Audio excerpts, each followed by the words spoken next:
The box was sitting right there in the cooler. Underneath 2 layers of ice packs and a 6-pack of Coca-Cola I had no intention of drinking. I had checked it 3 times before I even started the engine. Checked the latch, checked the combination, pressed my palm flat against the lid like I was taking some kind of oath. 4 in the morning, and the whole street was dark, except for the orange glow of the sodium lamp on the corner of Prescott Avenue. And I was standing in my own driveway in Memphis, acting like a man who had never done anything like this before. Which was true. I never had. I am not the kind of man who makes dramatic gestures. I have spent most of my adult life being exactly the opposite of dramatic. I go to work. I come home. I drink my coffee black and I keep my opinions to myself, and I do not, as a rule, drive 300 miles before sunrise to deliver a lockbox full of federal evidence to an FBI agent I have only spoken to on the phone. But here I was, 59 years old, standing in the cold Tennessee dark, and the only thing I felt was a strange, settled calm that scared me more than any nervousness would have. I loaded the cooler into the bed of my truck, a '94 Ford F-150 dark blue. Paint faded in 2 long strips along the hood where the sun had worked on it for 30 years. I have kept that truck running through sheer stubbornness and a working knowledge of what makes engines behave. It has 214,000 miles on it, and it has never once left me on the side of the road. I trusted that truck the way I trusted very few things in this world. I climbed in, set my thermos of coffee in the cup holder, and sat there for a minute without turning the key. The radio came on automatically when I finally started the engine, the way it always did, tuned to the same AM country station I had been listening to since 1987. Merle Haggard was somewhere in the middle of a song. I did not change it. I backed out of the driveway slowly, watched my little brick house on Prescott Avenue get smaller in the rearview mirror, and then I pointed the truck east, and I drove.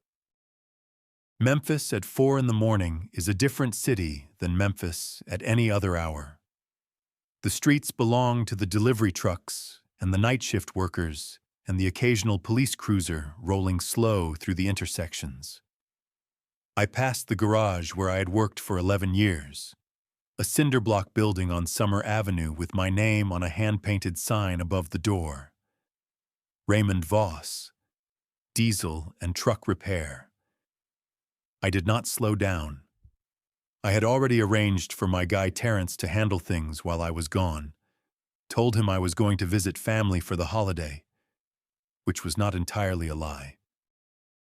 I had a brother in Mill Haven, Jimmy, 4 years younger than me, still living in the same county where we were both born. He was the only reason I had any connection left to that place at all. We talked on the phone every few weeks, nothing heavy, just checking in the way brothers do when they have spent 30 years being careful not to say too much. He knew I was coming. He did not know why. I had called him 2 nights before and told him I felt like making the drive for Thanksgiving this year. And he had gone quiet for a second, in that particular way Jimmy had. The way that meant he had questions he was choosing not to ask. Then he said that would be real good. Raymond. And we left it at that. The interstate opened up past the city limits, and I felt the truck settle into its highway rhythm. That long, easy cruise at 65 where the engine stops working hard and just breathes. I turned the heater up 1 notch. The fields on either side of the road were invisible in the dark.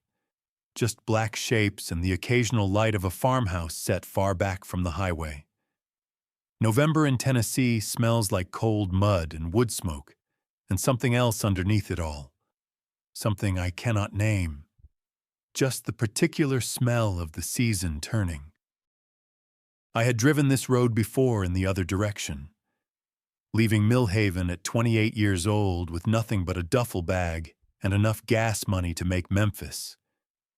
That drive I remembered every mile of, the way my hands shook on the steering wheel, the way I kept checking the rearview mirror as if someone might be following me, as if the wreckage of everything I had built might come rolling down the highway behind me like a flood. Nobody had followed me. Nobody had called. Nobody had done a single thing. Because in Millhaven in 1995, the story that got told was not the true story. The story that got told was that Raymond Voss had gotten himself into financial trouble, had made some bad decisions, and had left town rather than face his creditors. That was the story.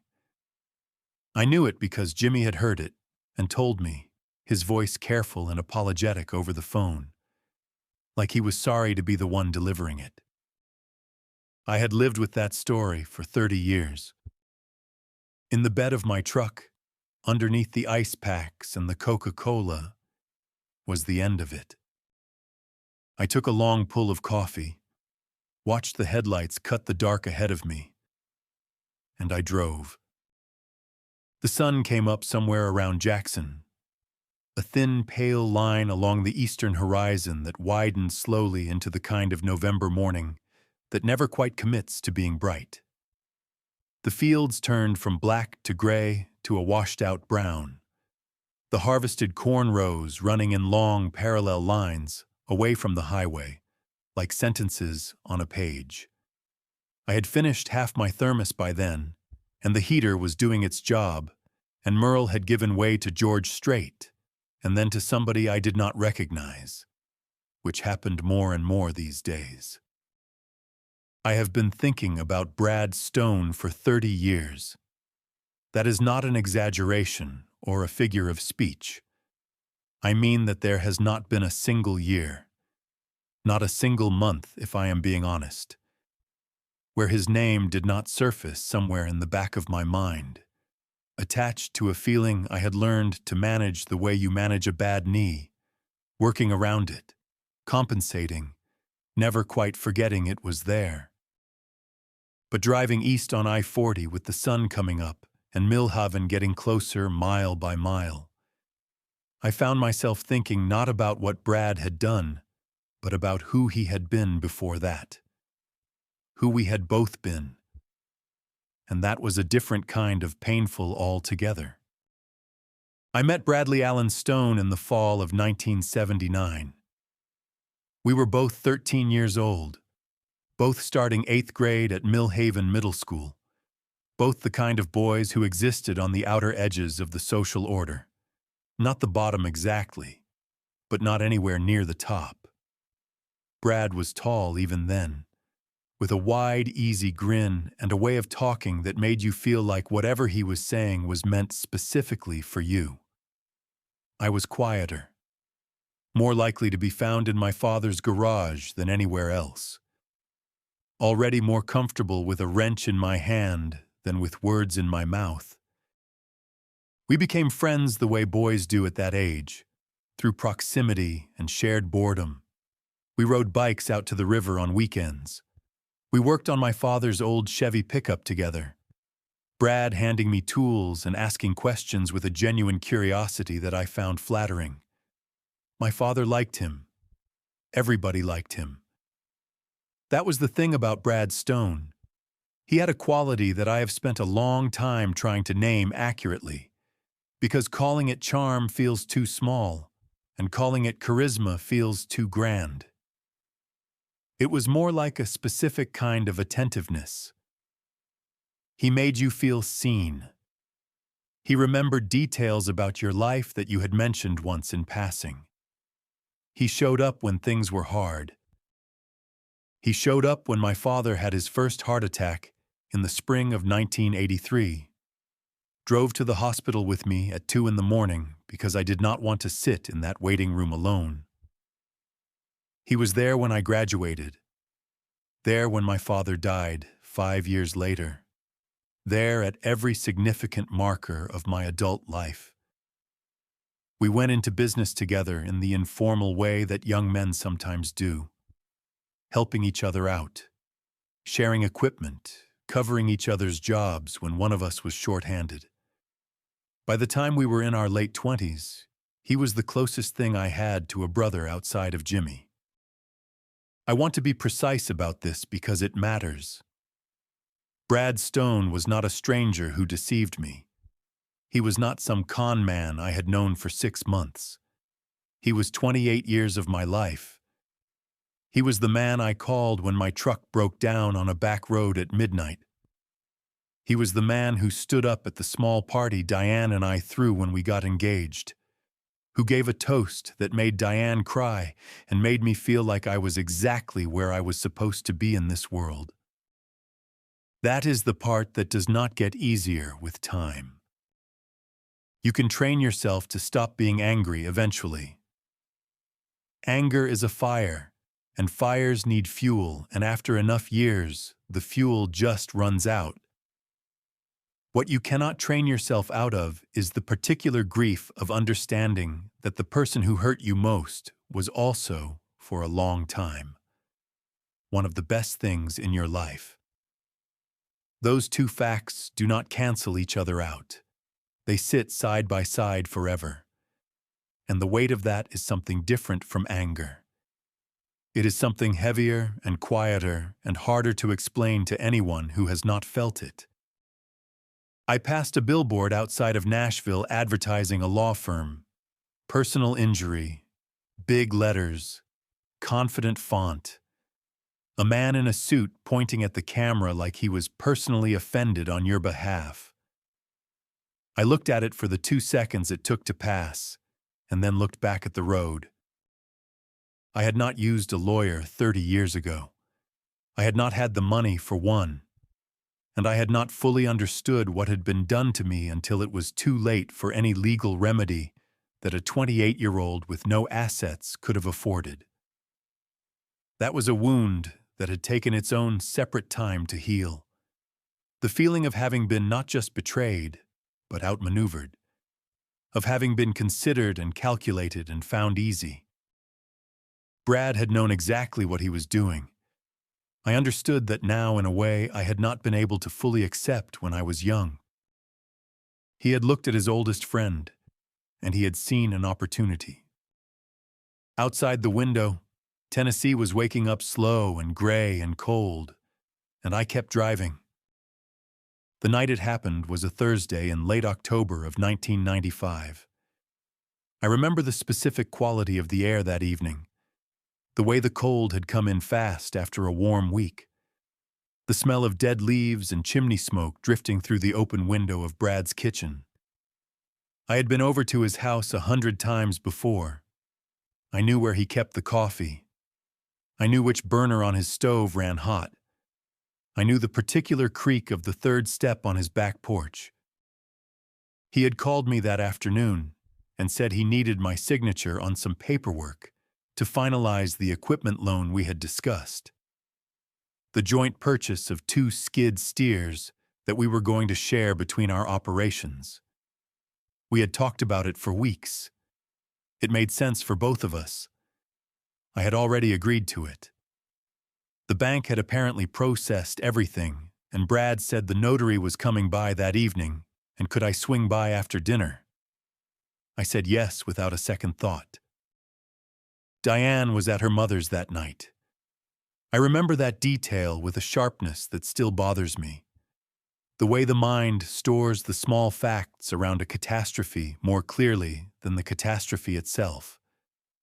She had left after supper, told me she would be back by 9, kissed me on the cheek at the door. We had been engaged for 4 months. The wedding was set for the following June. I got to Brad's place at 7:30. He had a bottle of bourbon on the table and 2 glasses poured, which I thought nothing of because that was a normal thing in that house. The notary was a woman I did not know, mid-40s, professional, with a leather folder and a practiced efficiency that I found reassuring in the way that official-looking things reassure you when you have no reason to be suspicious. There were several documents. Brad walked me through them, explaining each one in the easy conversational way he had, pointing to signature lines, flipping pages. I signed where he told me to sign. I did not read every word. I want to be honest about that, because I have had 30 years to sit with it. And pretending I was entirely blameless in my own undoing would be a lie. I trusted him. I trusted him the way you trust someone who has never given you a reason not to.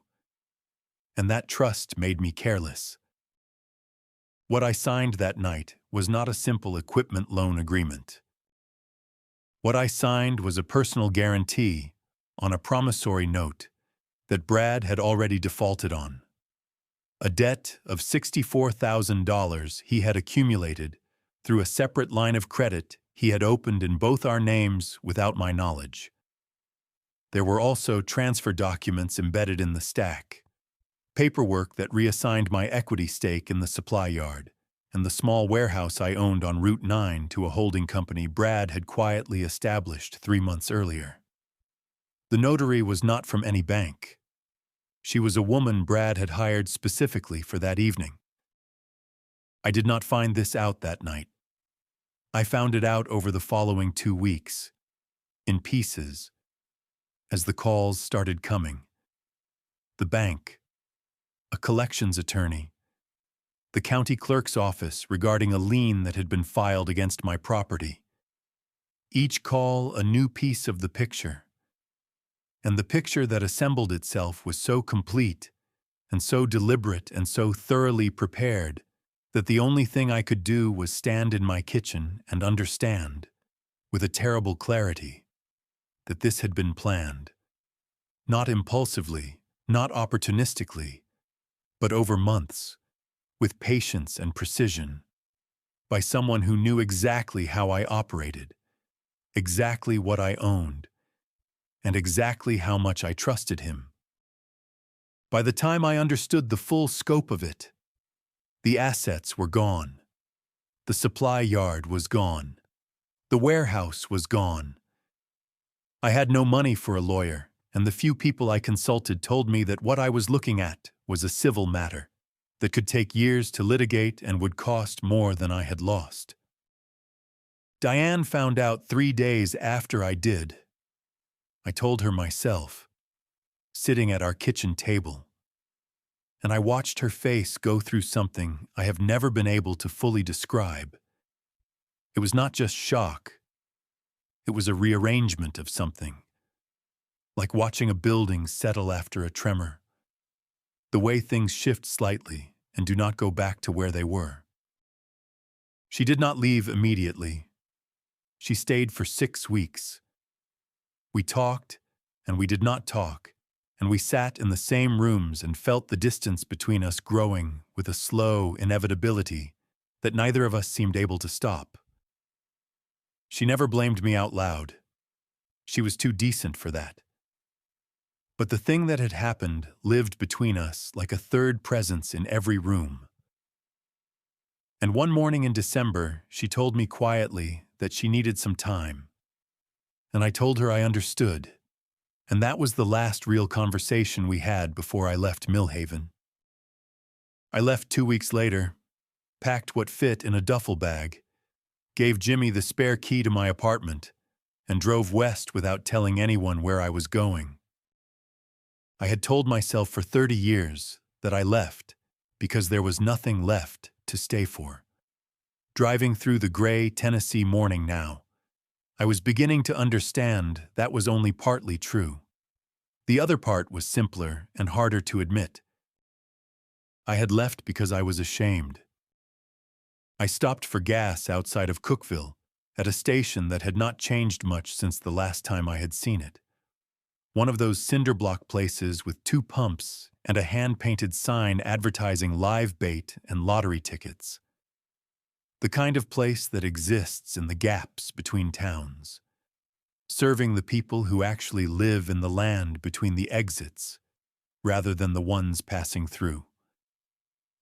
I filled the tank and went inside and bought a second cup of coffee from a machine that looked older than my truck and stood by the window for a minute drinking it, watching a man in a John Deere cap load bags of ice into his truck bed. I had been on the road for nearly 4 hours. My back was doing what it always did after a long stretch of driving, a dull ache along the lower left side that I had learned to ignore the way you learn to ignore most things that are not going to kill you. I stretched against the counter, paid for the coffee, and walked back out into the cold. I stood by the truck for a moment before getting in. The air up here was different from Memphis, thinner and sharper, carrying the particular chill of the Cumberland Plateau in November. The sky was the color of old pewter, and the trees along the ridgeline had lost almost everything. Just the dark branchwork visible against the clouds. Beautiful in the way that bare, honest things can be beautiful. Nothing pretending to be something it was not. I pulled out my phone and called Jimmy. He picked up on the second ring, which meant he had been awake for a while. Jimmy was an early riser, always had been even as a kid. The kind of person who had already accomplished several things before most people had found their coffee. I told him I was past Cookville, maybe 2 hours out depending on traffic through the hills.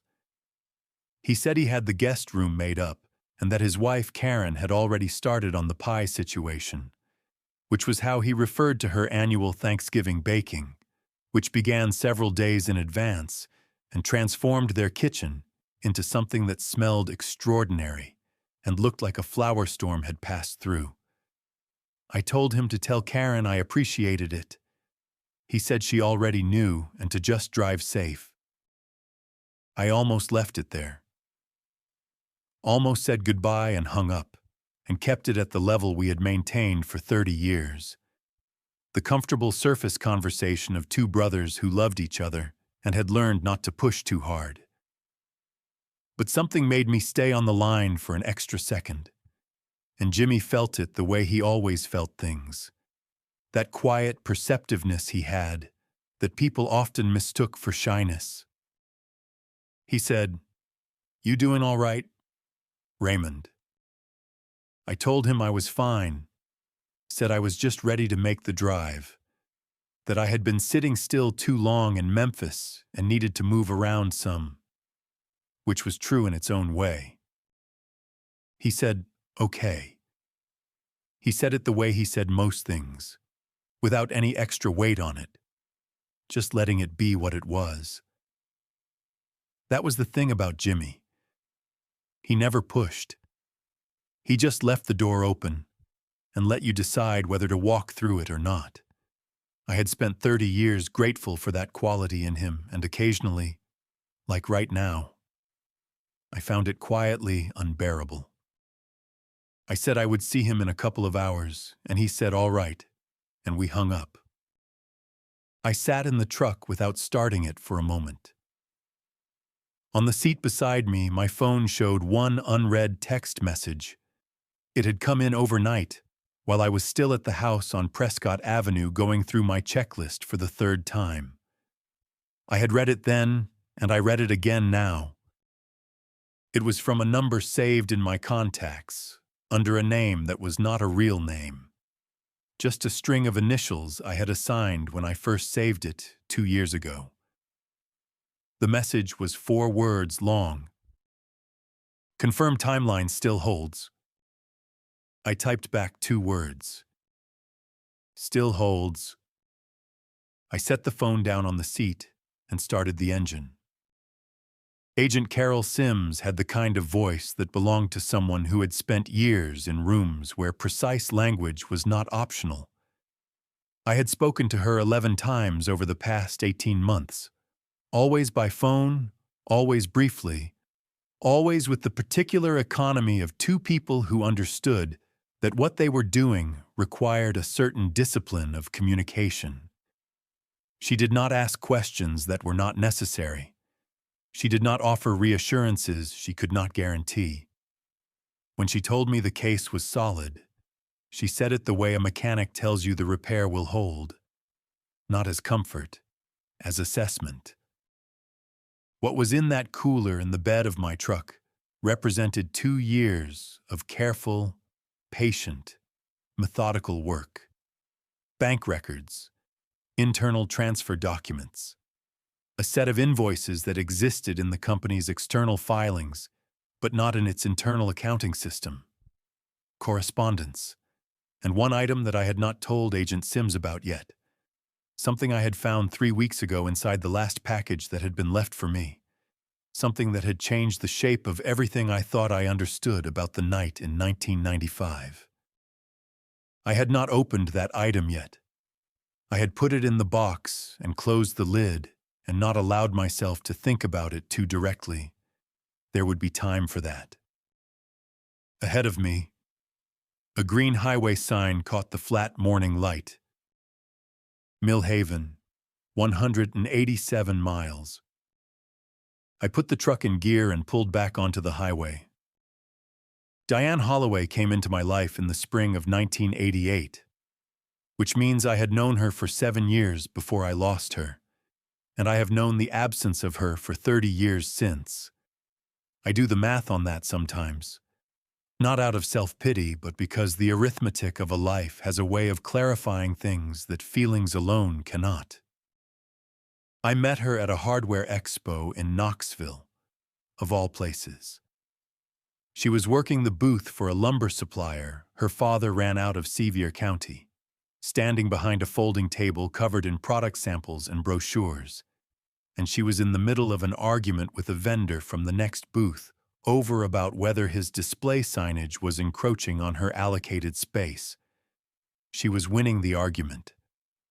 Not loudly, not aggressively, but with a specific calm precision that made it clear she had already thought 3 moves ahead of wherever he thought the conversation was going. I stood there for longer than I needed to, pretending to look at a brochure about pressure-treated lumber. She caught me doing it and said, without looking up, that if I had an actual question, she would be happy to help me. I said I did not have a question about lumber. She looked up then. She had dark brown eyes and the kind of direct gaze that some people find uncomfortable, and I found immediately, completely disarming. She said that was a shame because lumber was all she was selling today. I asked if she was free for dinner. She thought about it for what felt like a very long time, and then said she supposed she was. That was how it started. Simple as that. And also not simple at all, the way the beginnings of real things never are. We drove to a restaurant near the convention center and talked for 3 hours, and I drove back to Millhaven that night feeling like something fundamental had shifted in the architecture of my life. Some load-bearing wall moved to a different position. The whole structure still standing, but arranged differently than it had been that morning. We dated for 5 years before I asked her to marry me. That is a long time by most measures. And people asked about it occasionally. Asked when we were going to make it official. And I never had a good answer for them because the truth was not complicated, but it was hard to say out loud. The truth was that I was afraid. Not of Diane, not of commitment, but of the specific weight of having something that good to lose.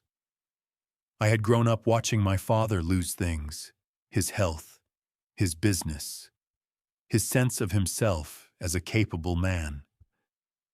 And I had absorbed from that watching a deep wariness about claiming anything too fully, as if the claiming itself invited the loss. I proposed in October of 1993 on the back porch of my house on Sycamore Road, on an evening that was not planned or staged, but simply arrived at naturally, the way the right moments sometimes do. She said yes before I had finished the sentence.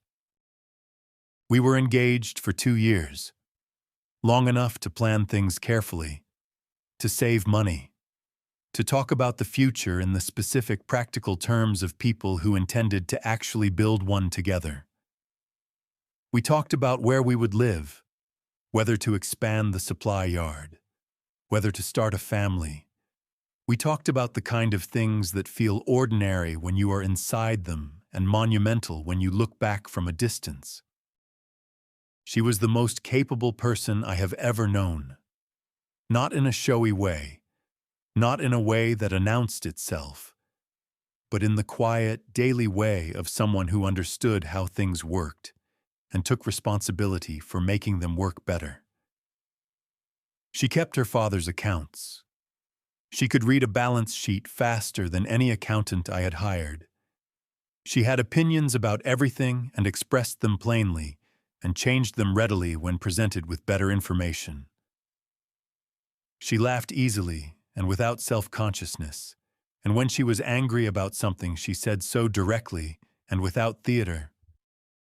I loved her the way you love something you have taken a long time to trust yourself to want, which is a specific and complicated kind of love, the kind that has fear woven into it alongside everything else. Driving east through the Tennessee hills now, I thought about her the way I had learned to think about her over the years, at a certain remove, through a kind of deliberate discipline. You cannot spend 30 years thinking about someone directly without it costing you in ways you cannot afford. You learn to look at the memory sideways, the way you look at something bright. You let yourself see it without staring. What I felt now, getting closer to Millhaven with every mile, was something different from what I usually felt when I thought about Diane.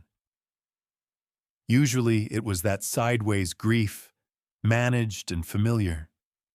Now it was something more immediate, more like standing at the edge of something.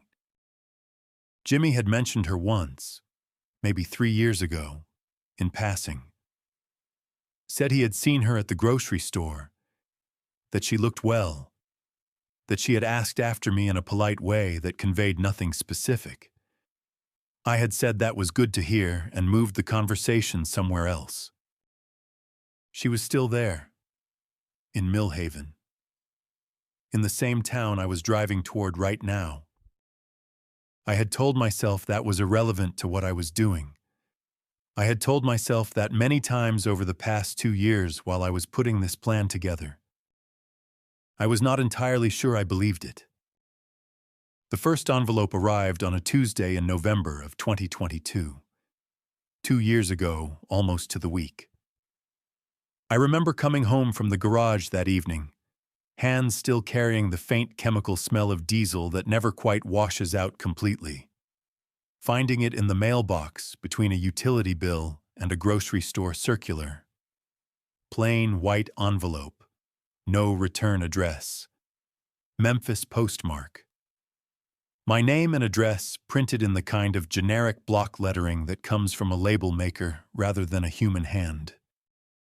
Inside was a single sheet of paper, a photocopy of an internal memo from a company called Stone and Meridian Construction, dated the previous March, addressed from the company's chief financial officer to Brad Stone personally.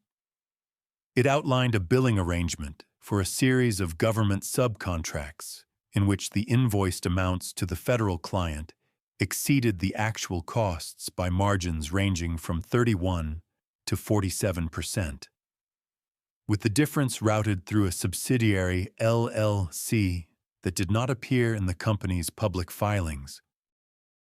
I read it 3 times standing in my kitchen with my coat still on.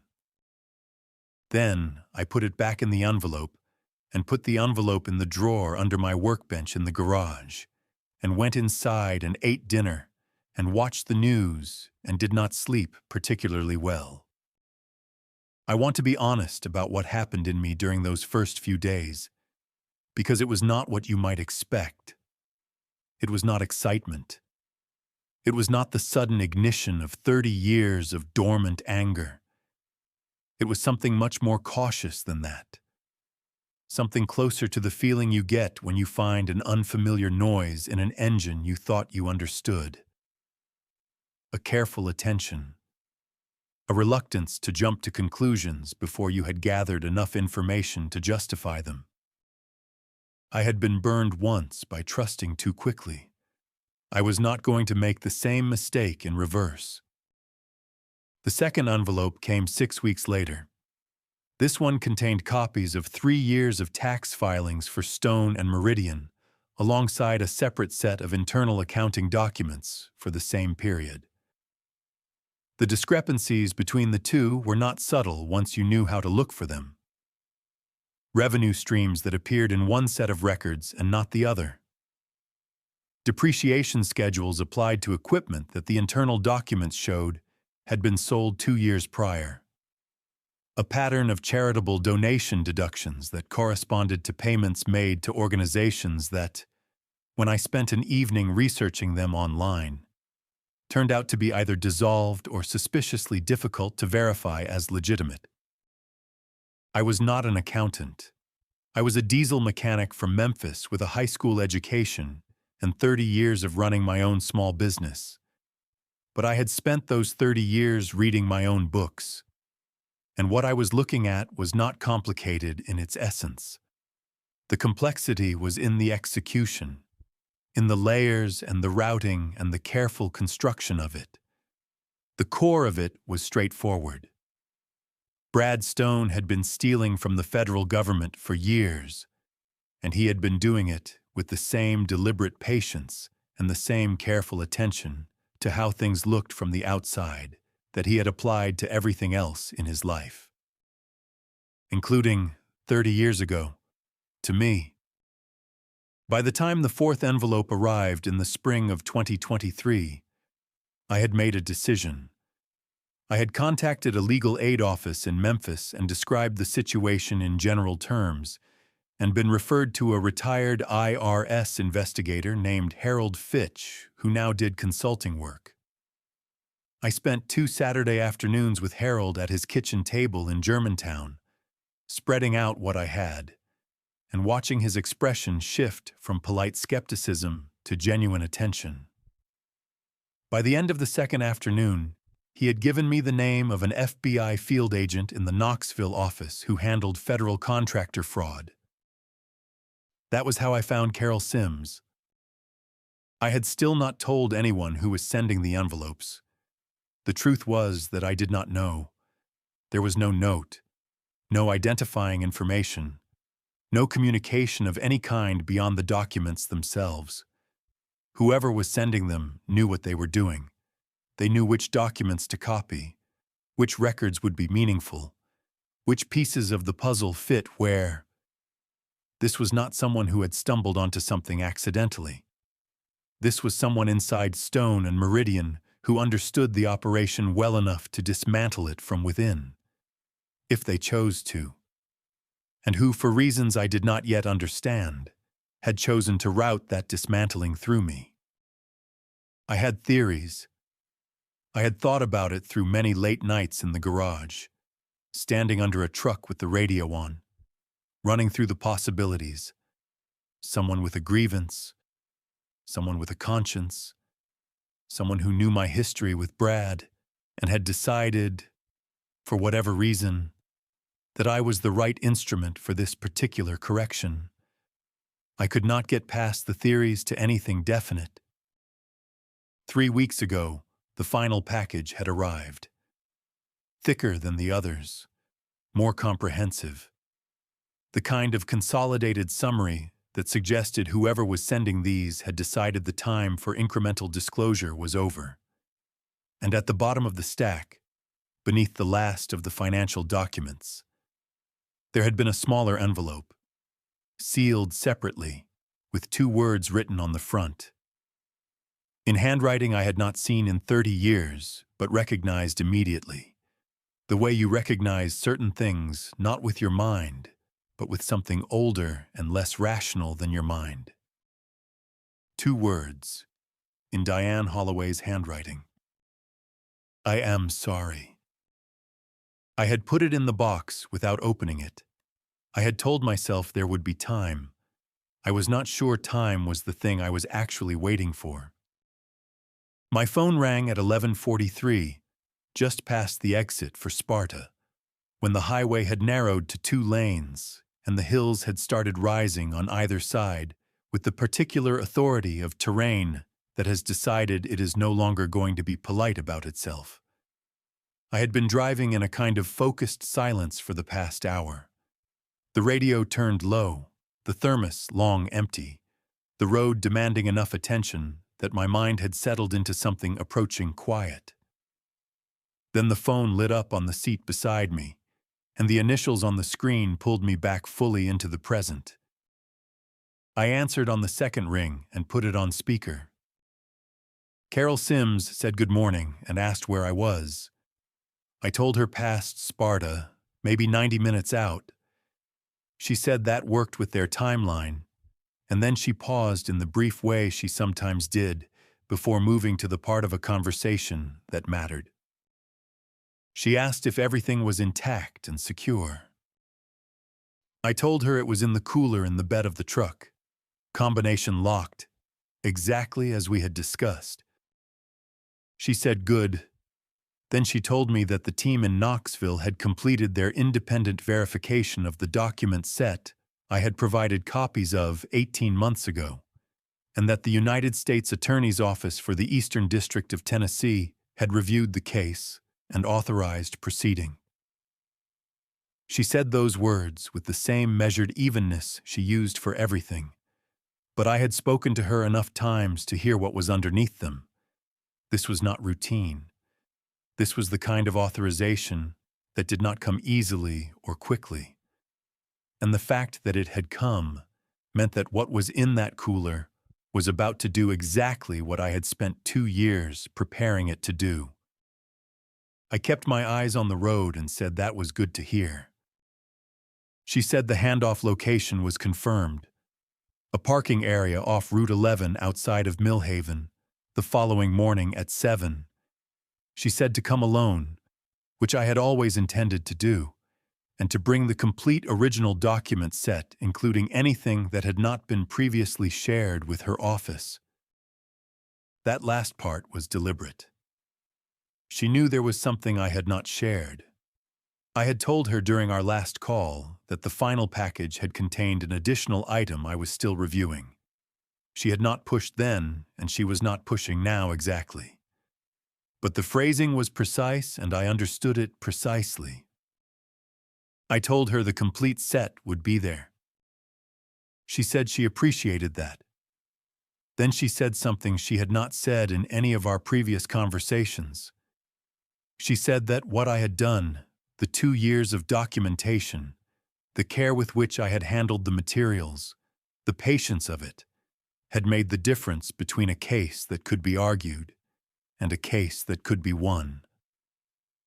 She said that, in her experience, cases like this one, federal contractor fraud at this scale, usually fell apart because the evidence came in through channels that compromised it, or because the person who gathered it made mistakes that gave defense attorneys room to work. She said I had not made those mistakes. I did not say anything for a moment. Then I said I had had 30 years to think about how I wanted to do this, and that I had not wanted to do it wrong. She said she understood that. And then she said something that surprised me. She said that in the course of building the case, her office had reviewed Brad Stone's business history going back to the late 1980s, and that what had been done to me in 1995 was consistent with a pattern of behavior that Brad Stone had applied to at least 2 other individuals in the years that followed, both of whom had also lacked the resources to pursue legal remedies at the time. She said she wanted me to know that, not as justification for what I was doing, because the federal case stood entirely on its own merits, but because she thought I should understand that I had not been uniquely foolish or uniquely vulnerable. I had been targeted by someone who was practiced at it. I sat with that for a mile or two. I had carried for a long time the particular shame of a man who believes he was deceived because of some specific deficiency in himself, some failure of intelligence or caution that a better man would not have had. It is a shame that attaches itself to the betrayal and becomes inseparable from it, so that you cannot think about what was done to you without also thinking about what it says about you that it was done. What Carol Sims had just told me did not dissolve that shame entirely. 30 years of anything does not dissolve in a phone call. But it shifted something. It moved the weight slightly, redistributed it in a way that felt, if not exactly lighter, then at least more accurately placed. I thanked her. She said she would see me tomorrow morning and to drive carefully. And then she was gone. I set the phone back on the seat and looked at the road ahead.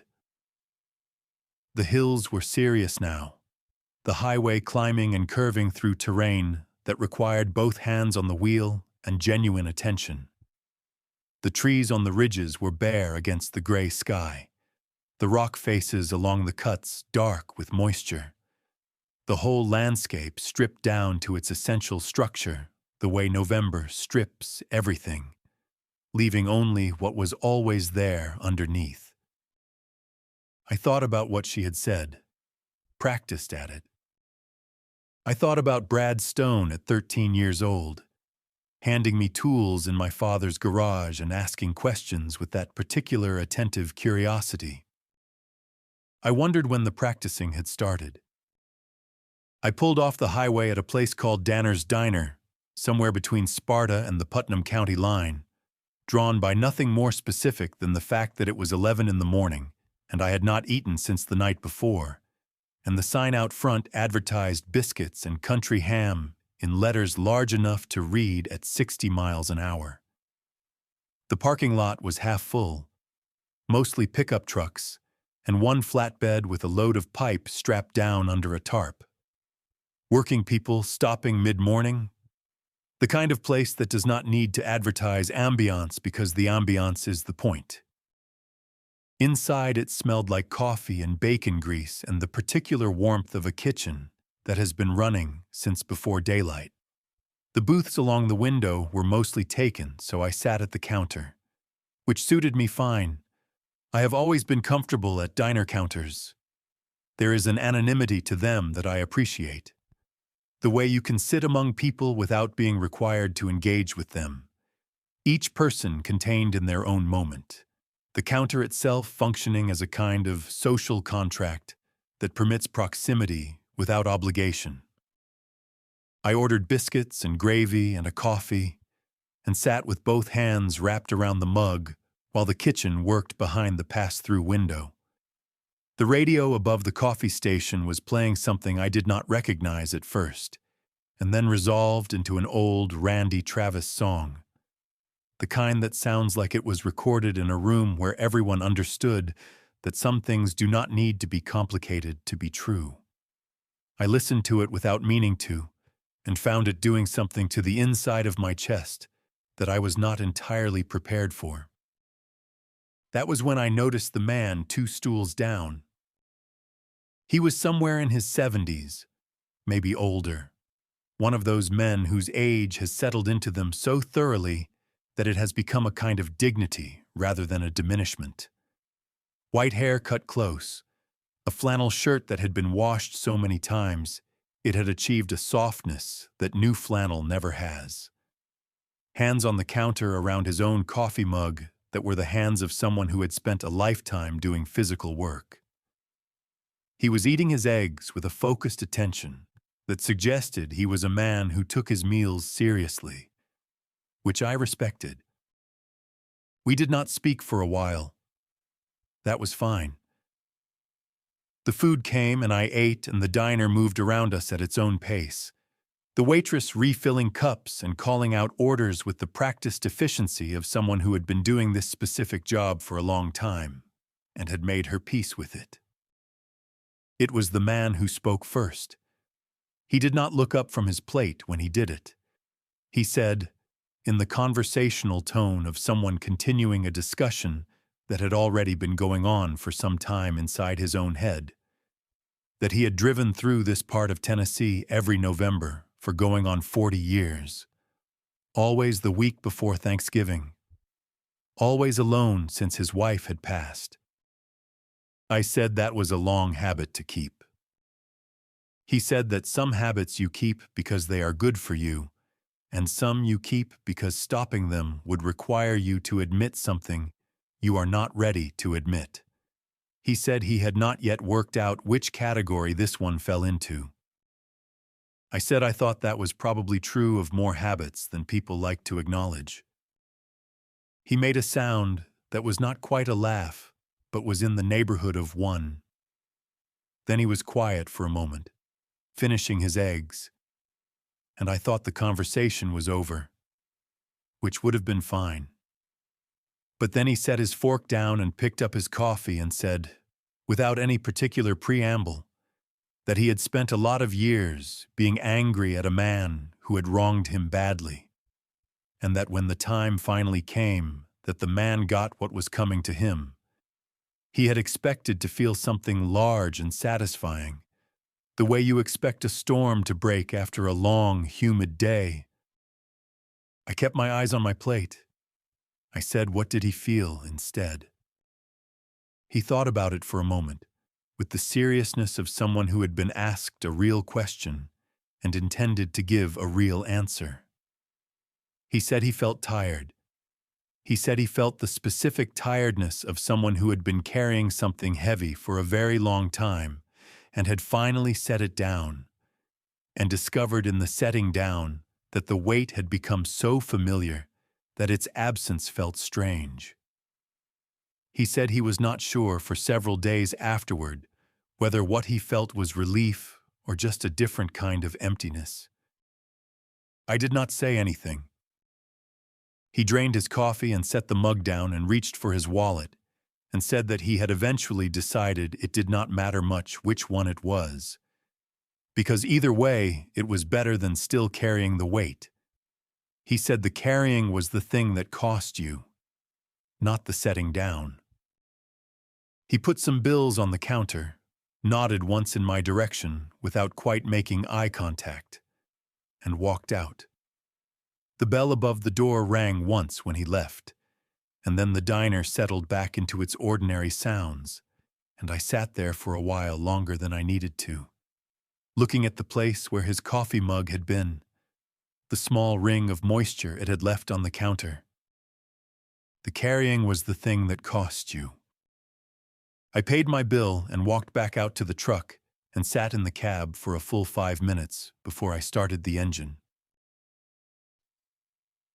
The road changed somewhere past the Putnam County line in a way that was not dramatic, but was unmistakable to anyone who had grown up on the eastern side of the state. The hills stopped being suggestions and became commitments. The highway began to work for its forward progress, climbing and descending with a rhythm that required the truck to downshift on the long grades, the engine note dropping into that lower register that I always found satisfying, the sound of something working the way it was built to work. The trees pressed closer on both sides, the ridgelines higher and darker against the sky, the rock cuts along the highway showing the deep gray and rust of the Cumberland Formation, layers of compressed time visible in the stone faces like pages in a book nobody had ever bothered to read all the way through. I had grown up in this terrain. My body remembered it before my mind caught up. Some physical recognition that operated below the level of conscious thought. The way your legs remember how to navigate a familiar staircase in the dark. The particular angle of light through bare hardwoods in November. The way sound carried differently in the hills, absorbed and redirected by the terrain rather than traveling in the flat, unobstructed lines. It traveled across the Memphis lowlands. Even the quality of the cold was different up here, denser and more serious, the kind of cold that meant business. I had not let myself think directly about coming back here for a very long time. I had managed the idea of Millhaven the way I managed most difficult things, by keeping it at a specific distance, allowing myself to think about it only in the abstract, only in terms of the plan and the logistics and the practical steps required. I had been very disciplined about that for 2 years. The discipline had served me well. It had kept me functional and focused, and it had prevented the kind of emotional interference that could have caused me to make mistakes.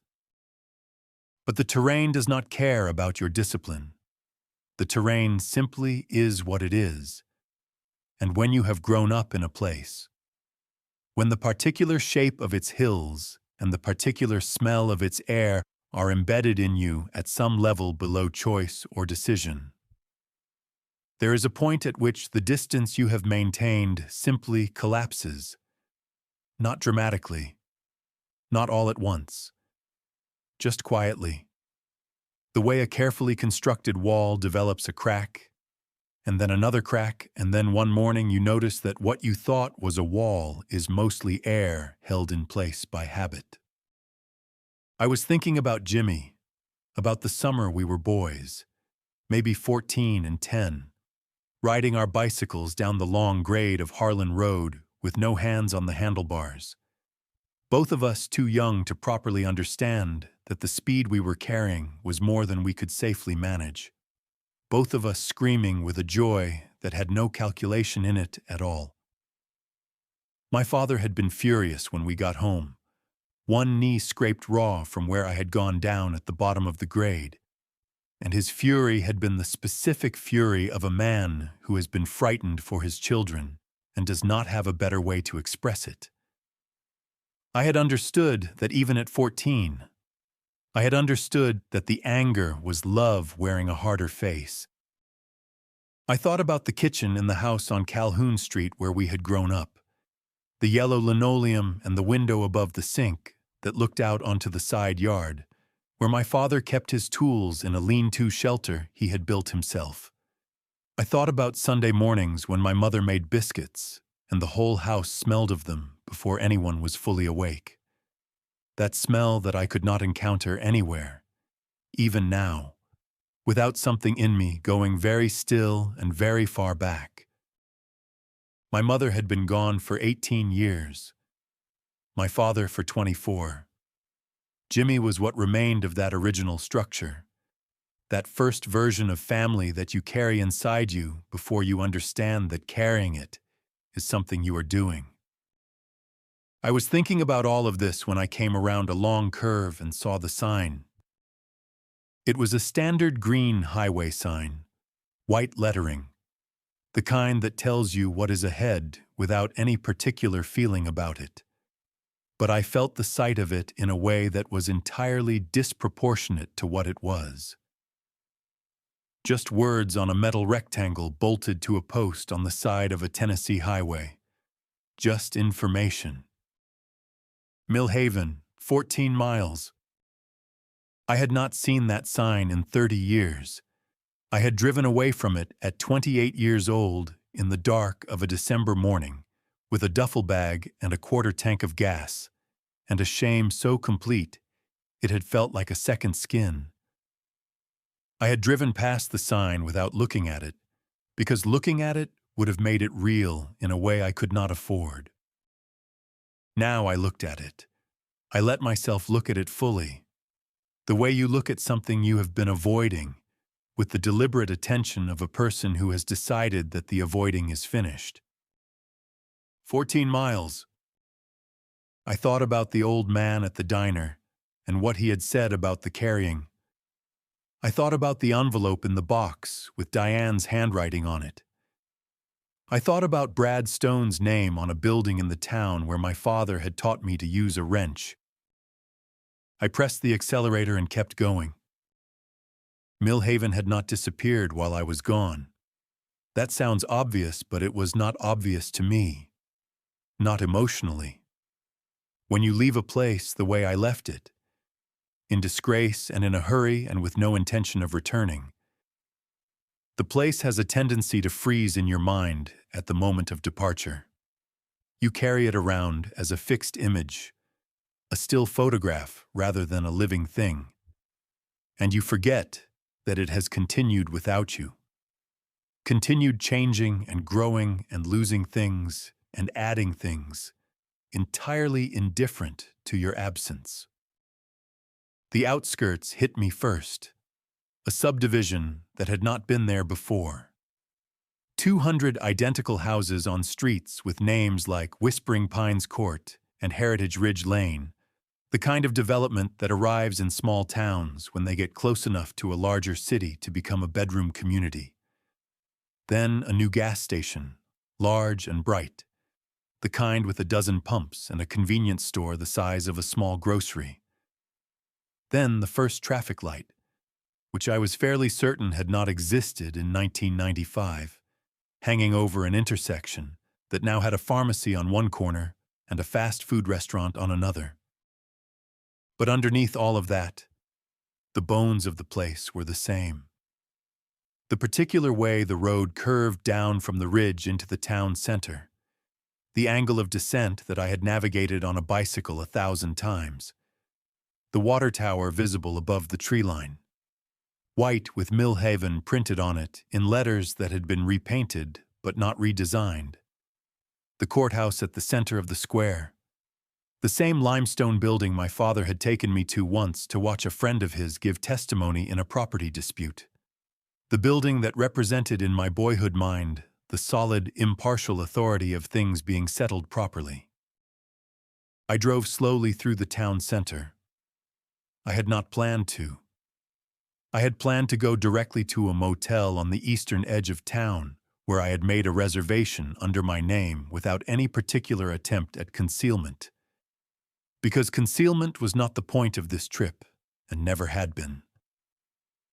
But my hands took the turn onto Main Street before my mind had fully authorized it, and I let them. Because there was something I needed to see. The supply yard had been on the corner of Main and Rutherford. A lot of about 2 acres with a covered storage area along the back fence and an office building I had constructed myself over a single summer with help from Jimmy and 2 friends whose names I still remembered. It had not been an impressive operation by any objective standard, but I had built it from nothing, and it had been mine in the specific way that things are yours when you have made them with your own hands and your own time and your own stubborn refusal to accept that you could not do it. The office building was still there. The storage structure was still there, expanded and upgraded. The sign above the gate was different, larger, professionally made, with a logo and a tagline and the kind of design that costs money. Stone and Meridian Construction, Materials Division, serving East Tennessee. Since 1996. Since 1996. 1 year after he took it from me. 1 year to reorganize and rebrand and open for business under his own name. On my land. With my equipment. Serving the same customers I had built relationships with over 8 years of honest work. And he had been doing it for 30 years. 30 years of revenue, of growth, of government contracts and charitable donations and civic awards, and his name on a plaque somewhere in the county courthouse probably, for his contributions to the community. I sat in the truck with the engine idling and looked at that sign for a long time. I had expected to feel rage. I had prepared myself for rage. Had spent 2 years telling myself that when this moment came, I needed to stay disciplined and not let the emotion drive me somewhere I did not intend to go.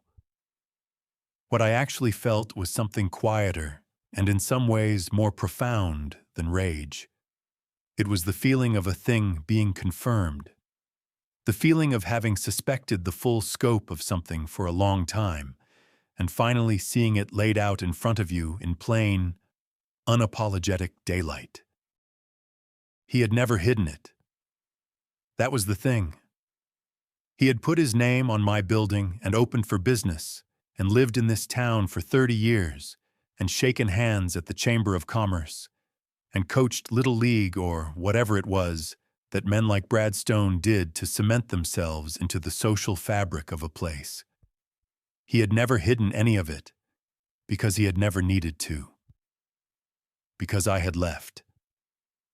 Because the only person who could have stood in front of that sign and said, "This is not yours," had driven away in the dark and not come back. Until today. I put the truck in gear and pulled away from the curb. I did not look at the sign again. I had seen it. That was enough. I had what I needed from that particular piece of evidence, which was not information but confirmation. The settling of a long-held suspicion into the harder, cleaner category of fact. I drove 2 blocks and pulled into the small parking lot of a place called the Mill Street Cafe, which had not existed when I lived here, but had the look of a place that had been established long enough to become part of the town's daily rhythm. I needed coffee and I needed to sit somewhere that was not my truck for a few minutes before I checked into the motel. I pulled open the door and went inside. The Mill Street Cafe was the kind of place that small towns produce organically when enough people decide they need somewhere to sit that is not a chain restaurant and not a bar. Mismatched chairs around wooden tables, a chalkboard menu on the wall, local art for sale on the exposed brick, the smell of fresh coffee and something baking in the back. A young woman behind the counter who said hello with the automatic warmth of someone who had been trained to be friendly and had eventually become it genuinely. 4 or 5 other customers scattered around the room, none of whom I recognized, which was both a relief and its own small loneliness. I ordered a large coffee and took a table near the window that looked out onto Mill Street and the side of the hardware store across the way. I wrapped both hands around the cup and looked out at the street and let myself simply be in the town for a moment without any agenda attached to it. Just a man at a table in a coffee shop. Just that. I had been sitting there for perhaps 10 minutes when the door opened. I knew her before I had fully processed what I was seeing. That is the only way I can describe it. There was a moment of pure recognition that preceded conscious thought. The way your body sometimes understands something before your mind has caught up to it. The particular way she moved, that unhurried, purposeful quality that had always distinguished her from people who were either rushing or drifting. The set of her shoulders, the way she pushed the door open with her forearm rather than her hand, because her hands were occupied. In this case, with a canvas tote bag and a set of keys. Diane Holloway. Diane Paulson now. Or perhaps back to Holloway. I did not know the details of what she had done with her name after the divorce.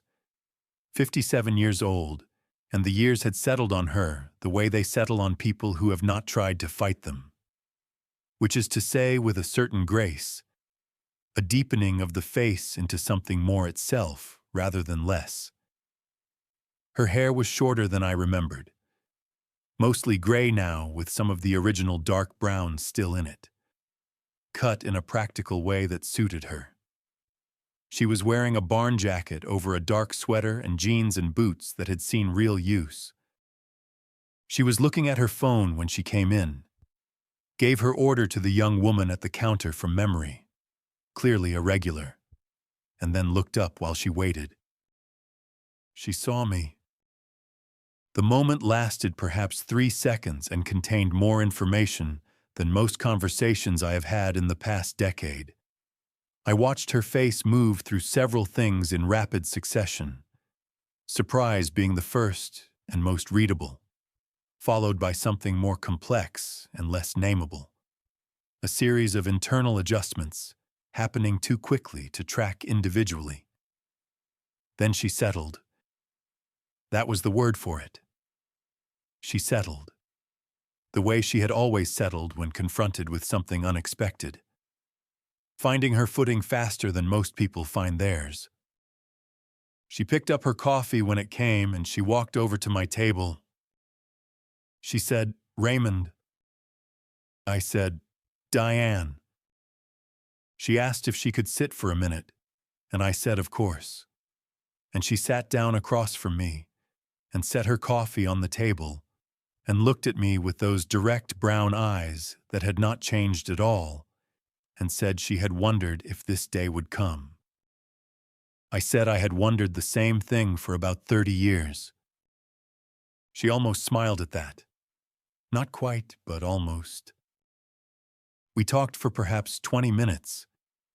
I want to be careful about how I describe this conversation because it would be easy to make it into something it was not, to impose on it a dramatic shape that the reality did not have. It was not a confrontation. It was not a reconciliation. It was two people in their late 50s sitting across a table with 30 years between them, trying to find the honest thing to say without causing more damage than had already been done. She asked how I was doing, and I told her honestly that I was all right, that I had built a life in Memphis that was quieter than what I had planned, but solid in its own way. She nodded and said she was glad to hear it, and I believed her. I asked how she was, and she said fine, that she had been back at her father's old house since the divorce, that she was working part-time at the county assessor's office, that she had found a kind of equilibrium that she had not expected to find, and was grateful for it. Then she said something that landed on me like a change in air pressure, the way you feel a storm coming before you can see it. She said she had always hoped I would come back someday. Not for her. She made that clear without being unkind about it. Those particular doors had been closed too long, and by too much for either of them to pretend otherwise. But because she had known for a long time that I had left carrying something I should not have had to carry, and she said she was sorry for her part in that. I asked her what she meant by her part. She looked at her coffee cup for a moment. Then she looked back up at me and said that she had known about the financial trouble before I told her, that Brad had come to her first. The cafe sounds continued around us, ordinary and indifferent, and I sat very still and waited for her to continue. She had known for 3 days before I told her. That was the fact at the center of what she said next, the hard, specific fact around which everything else arranged itself. Brad had come to her on a Monday. He had sat in her kitchen, the same kitchen where I had eaten Sunday dinners 100 times. And he had told her a version of what had happened that placed the fault squarely on my shoulders. He had told her that I had been struggling financially for months, that I had come to him asking to be bought out of our joint ventures, that the paperwork had been complicated, but that everything had been done with my full knowledge and consent. He had told her that I was too proud to admit the trouble I was in, and that she needed to be prepared for a difficult conversation when I finally came to her. He had done it with concern in his voice. That was the detail that Diane kept returning to, the specific texture of his performance that morning. He had done it as a friend breaking difficult news. He had done it as someone who cared about her and wanted to prepare her. And she had believed him. Not entirely, not without reservation, but enough. Enough that when I sat across from her 3 days later and told her what had actually happened, there had been a part of her that had already been prepared by Brad's version of events, already been subtly repositioned, and that preparation had created a small, terrible doubt that she had never fully been able to name or address directly. She did not say she had believed Brad over me. She was careful about that, and I believed her carefulness was genuine. She said she had not known what to believe, that she had been confused and frightened, and that she had made the mistake of letting the confusion and fear drive her away from me rather than toward me at the moment when I needed her most. She said she had told herself at the time that she needed space to think, and that what she had actually done was abandon the field at the worst possible time. She said she had understood this more fully with each passing year, and that the understanding had not been comfortable to live with. I sat across from her and listened to all of this, and felt something happening in me that I did not have a clean name for. It was not anger. Whatever anger I might once have been able to direct at Diane had spent itself long ago, burned through in the ordinary processes of time and distance, and the slow recalibration of perspective that happens whether you want it to or not. What I felt was something more like the disorientation of a long-held structure losing one of its load-bearing elements. For 30 years, I had carried the story of what happened in 1995 as a story with two clear components. Brad had betrayed me, and Diane had left.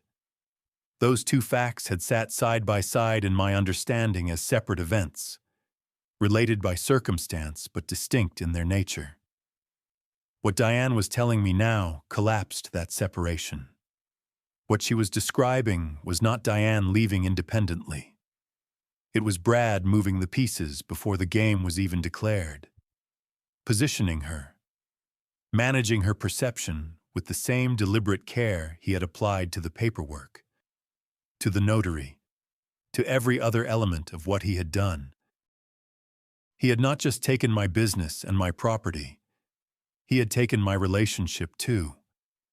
Not by stealing Diane, but by poisoning the ground between us before I even knew the ground needed defending. I said this out loud, or some version of it, not accusing her, but thinking through it.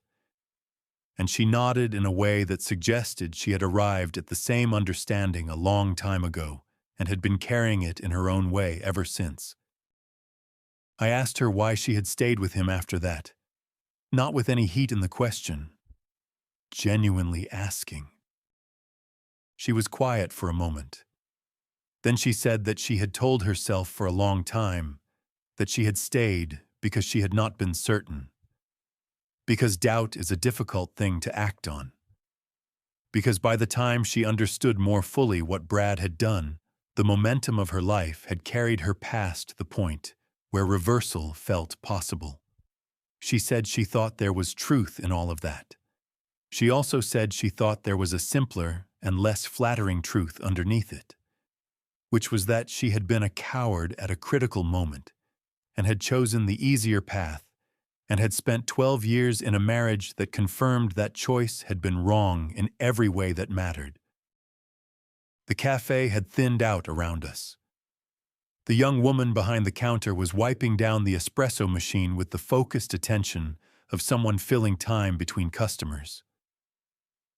Outside on Mill Street, a truck went by slowly, an old one.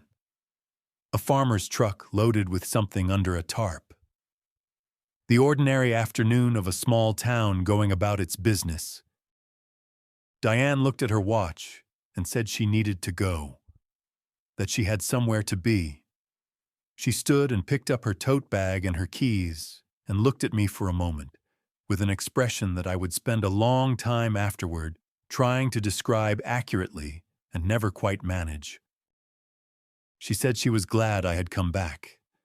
She said she hoped whatever I was here to do went the way it needed to go.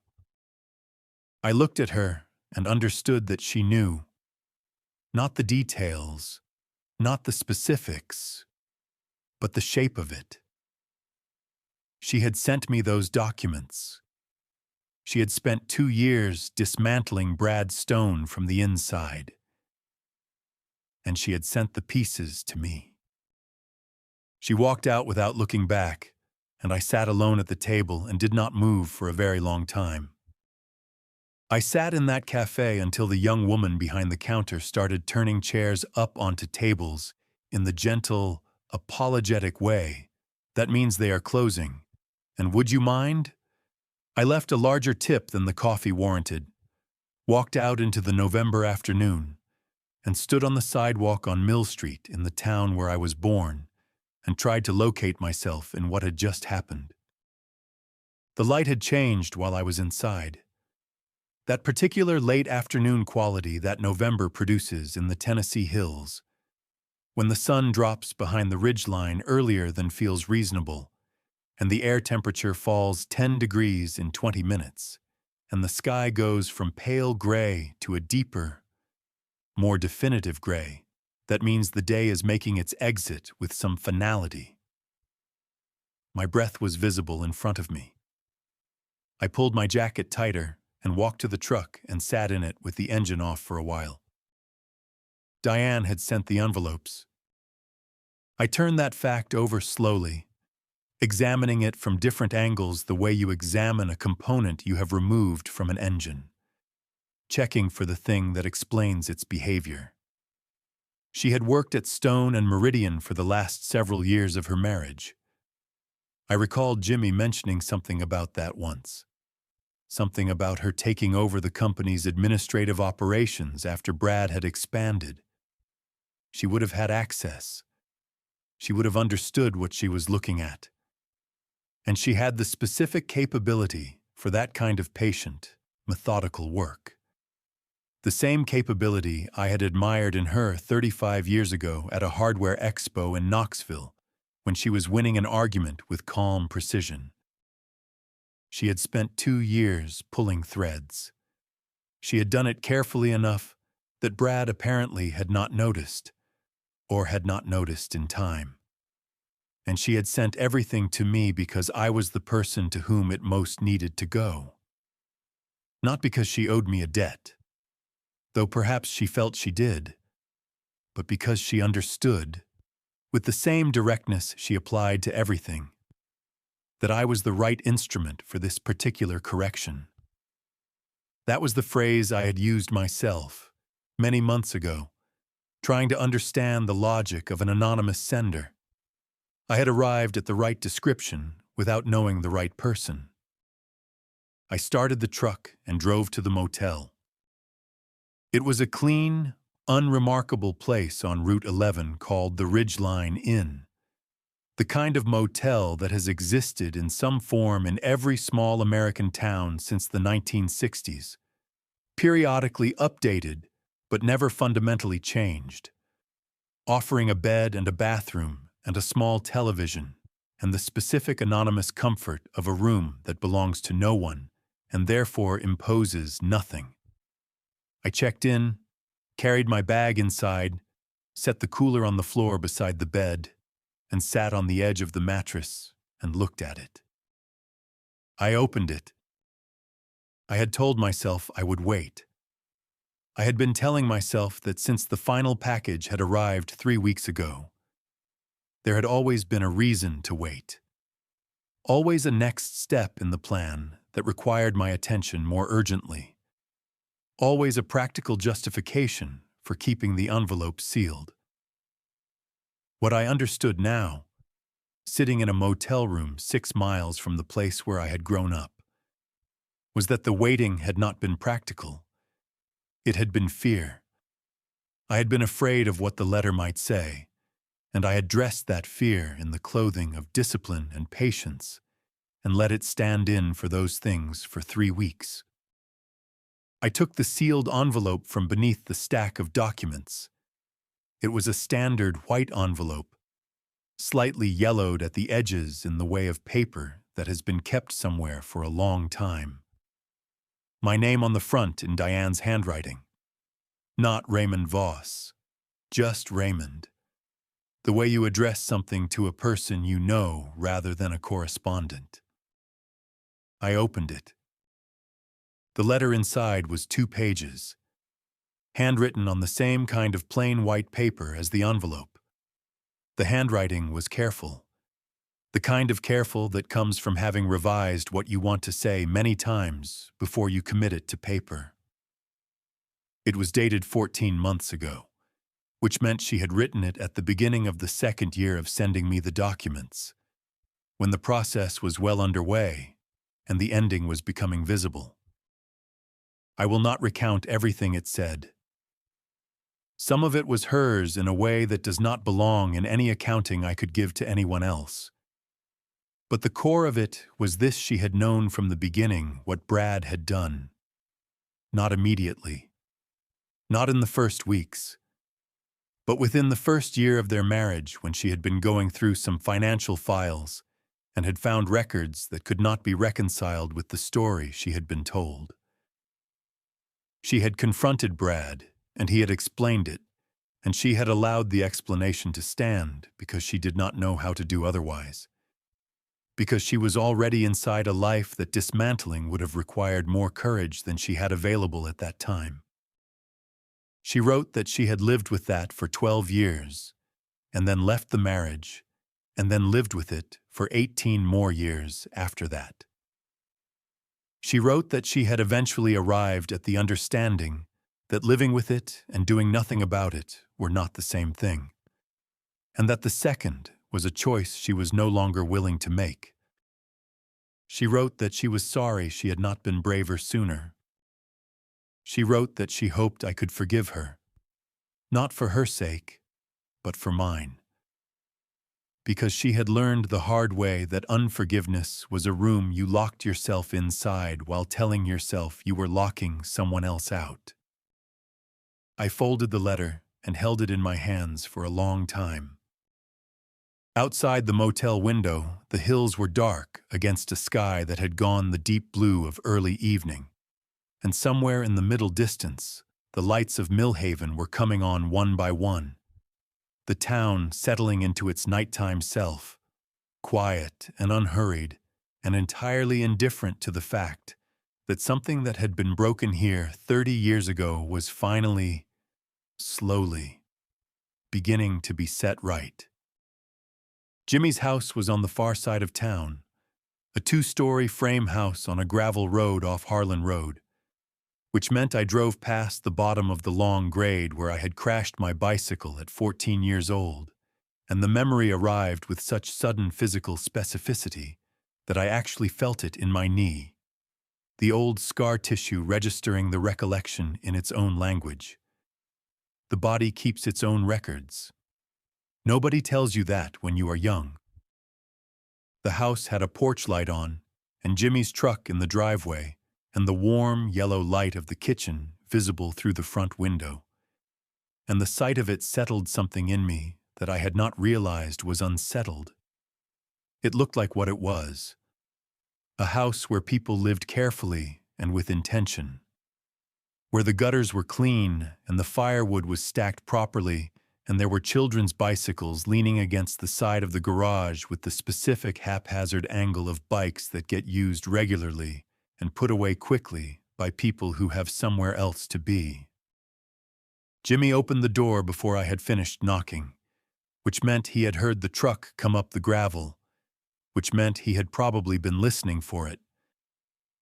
He was 4 years younger than me, but we had arrived at the same approximate physical territory of late middle age. The thickening through the middle, the gray at the temples, the way the face settles into its final version of itself and stops experimenting. He had our father's eyes and our mother's mouth and a handshake that turned into a brief embrace the way it always did. Neither of us particularly comfortable with prolonged physical affection, but both of us understanding that some moments require it. He said it was good to see me, Raymond. I said it was good to see him too, and I meant it more completely than I had meant most things I had said in recent memory. Karen was in the kitchen, a small, energetic woman who had been married to my brother for 26 years and had the particular quality of someone who makes the space around her function better simply by being in it. She hugged me and said I looked thin and told me to sit down. That dinner was 20 minutes away. I told her I was fine, and she looked at me with the expression that women who have raised children develop for people who say they are fine when they are not entirely fine. And then she went back to the stove and let it go, which was its own form of grace. Their kids were older now, the youngest in high school, the oldest away at college, the one still at home. A boy named Thomas who was 16 and had Jimmy's quiet attentiveness, and apparently his grandmother's stubbornness, according to Karen, came through the kitchen briefly, said hey to me with the combination of politeness and distraction that is the native state of 16-year-old boys, and disappeared back upstairs. I watched him go and felt something I did not entirely know how to categorize.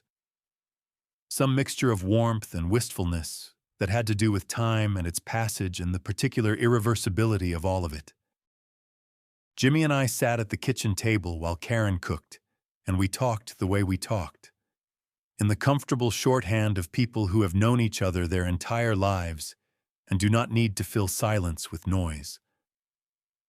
He asked about the drive, and I told him it had been good. He asked about the garage, and I told him Terrence was handling things. He did not ask about the other reasons I was here, and I did not offer them.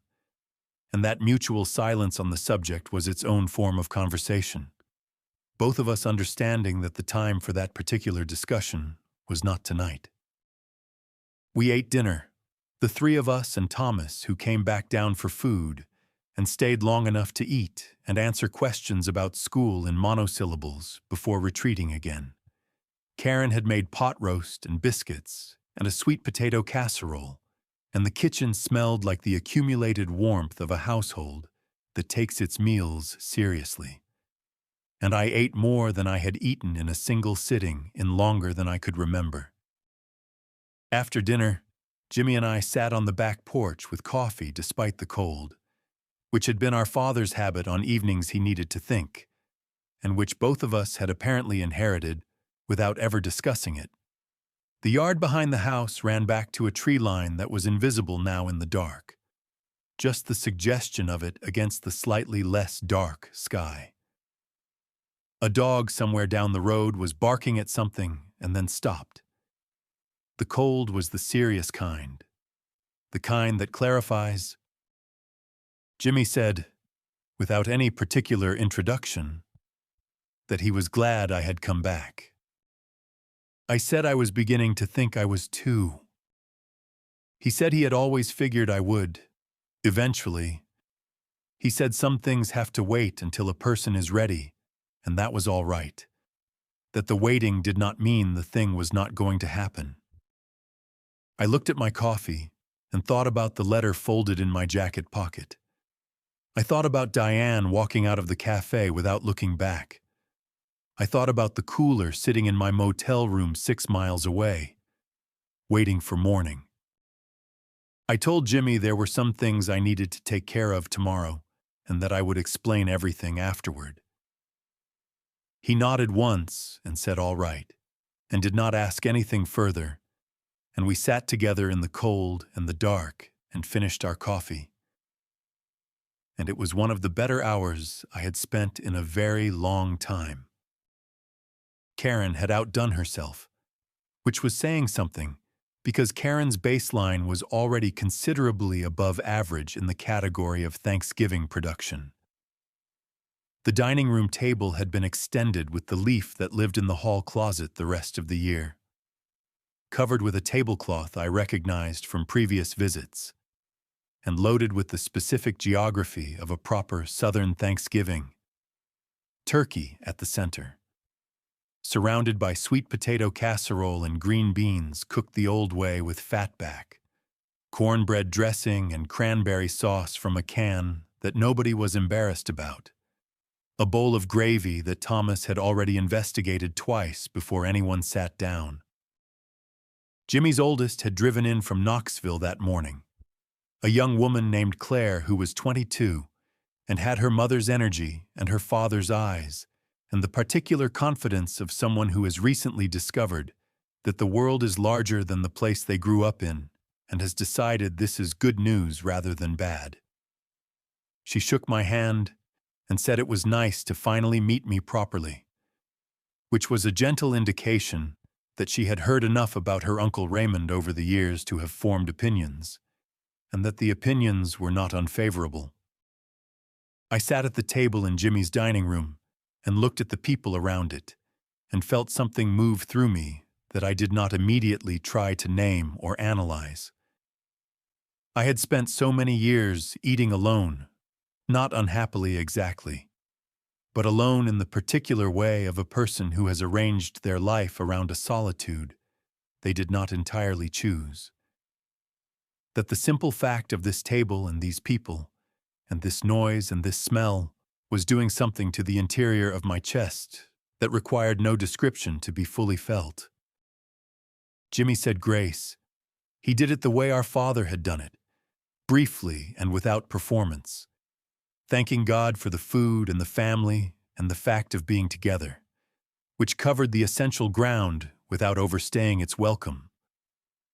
I bowed my head and meant the amen I said at the end of it more completely than I had meant it in a long time.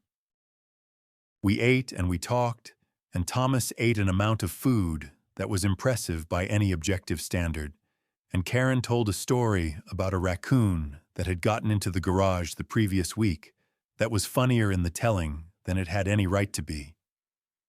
And Claire asked me questions about Memphis and the garage and what it was like to work on diesel engines. Questions that were genuine rather than polite. And I found myself talking more freely than I usually talked, answering her with a fullness that surprised me a little. After dinner, Jimmy and I did the dishes the way we had done them as boys, him washing and me drying. A division of labor that had established itself when we were young and apparently had never been revised.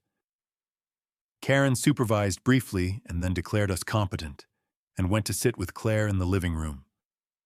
And Thomas disappeared in the direction of his bedroom and the particular electronic entertainments of 16-year-old boys. And Jimmy and I stood at the kitchen sink in a comfortable quiet that was interrupted occasionally by the sound of Karen and Claire laughing about something in the other room. At some point, Jimmy said, without looking up from the sink, that he had seen something on the news about Brad Stone. I kept drying the plate I was drying and said that was something I had intended to explain. He said he figured as much. He said he had figured it for a while, actually, maybe longer than I might think.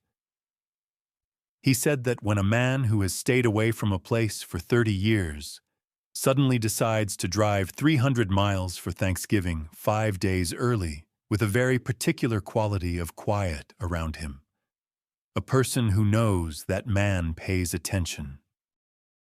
I set the plate down and told him, not everything, not every detail, but the shape of it, the 2 years of envelopes, the FBI, the morning handoff, the news alert in the gravel lot. He listened the way Jimmy always listened, completely and without interruption, giving the words the space they needed to land properly. When I finished, he was quiet for a moment. Then he said that he was glad. He said it simply and completely, the way Jimmy said everything that mattered, just that he was glad. I said I was too. And then, because it was true and because Jimmy was the person I could say true things to, I said that it had not felt the way I expected it to feel, that I had expected something larger and more definitive, and what I actually felt was something quieter and harder to name, something that was not quite relief and not quite emptiness, but somewhere between them, in a territory I did not have a precise word for yet. Jimmy thought about that for a moment, his hands still in the dishwater, looking at the window above the sink the way our father used to look at it. Then he said that maybe it felt that way because the thing I had been carrying was not really about Brad at all, not at the bottom of it.